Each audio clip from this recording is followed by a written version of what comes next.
আল্লাহু আকবার,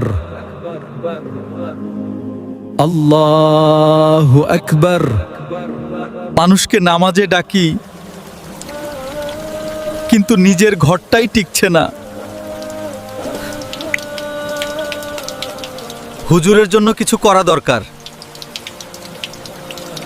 ইনশাআল্লাহ হুজুরকে আমরা চমকে দেব। দ্রুত কাজ শেষ করুন, হুজুর যেন খুশি হন।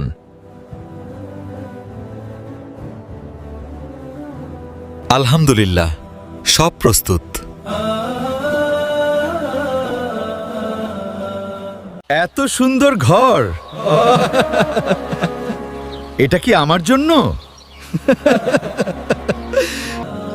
আজ মনে হচ্ছে আল্লাহ আমার দোয়া কবুল করেছেন। যারা আমার জীবনে সুখের আলো ফিরিয়ে দিয়েছে, তুমি তাদের দুনিয়া ও আখিরাত সুন্দর করে দাও, তাদের পরিবারে বরকত দাও। যদি এই গল্পটি আপনার হৃদয় ছুঁয়ে যায়, তাহলে লাইক, কমেন্ট ও শেয়ার করুন। এমন মানবিক গল্পের জন্য সাবস্ক্রাইব করুন। আল্লাহ হাফেজ।